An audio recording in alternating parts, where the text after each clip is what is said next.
Hey, what's up, y'all? Was having a conversation with one of my friends and would love to know your thoughts. Leave them below.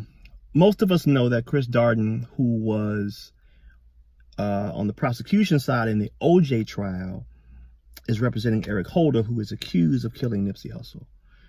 What I feel like we need to do is be measured in our expectation of how the criminal justice system will handle this case. We know that far too often black and brown people, especially those who don't have money, don't get justice. Eric Holder, I believe, has had some issues with mental health. He turned himself in at a mental health institution. I think he said he was having a breakdown of sorts. The other thing is that if you are one of those jurors sitting in that box, you probably don't know Eric Holder. And if you're looking at that video, you cannot definitively identify him. The other persons involved were felons.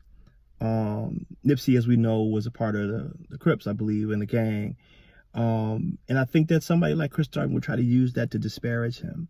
In spite of the fact that this man was doing so much good in his community, so much good in the world, that he was a father, a brother, a son, an artist, an incredibly inspirational figure, I think we have to be cautiously optimistic, if we're going to be optimistic, about how this could play out. When you think about the fact that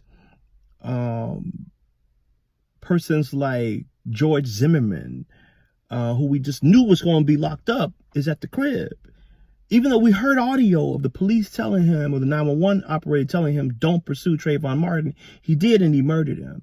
When you think about Eric Garner, when you think about Mike Brown, I mean, when you think about all these people, they've gone, these people who killed him, rather, have gone home. So there are situations like there's a guy named Jeffrey Epstein, right? Or Epstein.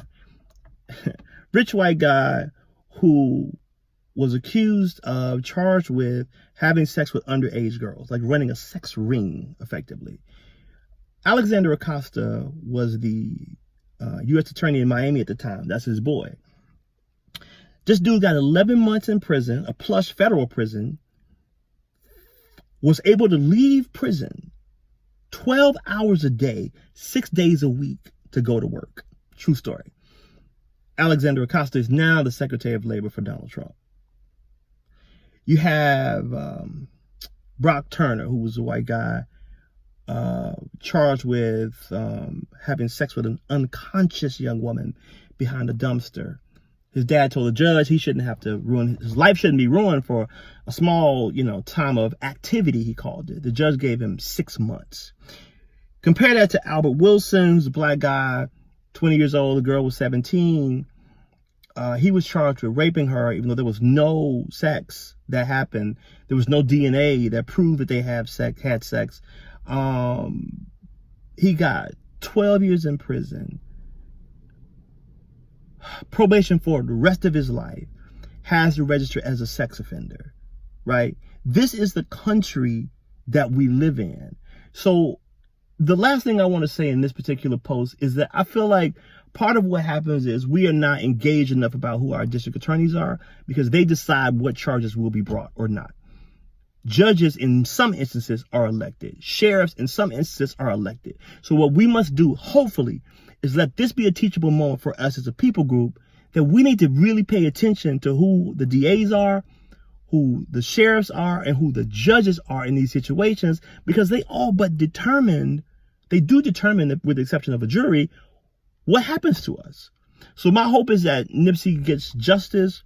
My hope is that if Eric Holder is the shooter, which I believe he is, that the full weight of the criminal justice system gives justice to Nipsey, and that we are more thoughtful about how we engage the justice system, and that we pay attention to who is in positions of power, because those things affect us in a very real way on an everyday basis. Like when Pookie is arrested and goes before the judge, you want to make sure it's a judge who is sensitive. When the district attorney is determining who to bring charges against and what charges to bring, you want to make sure that person is sensitive to the issues of that community. That only happens when we engage.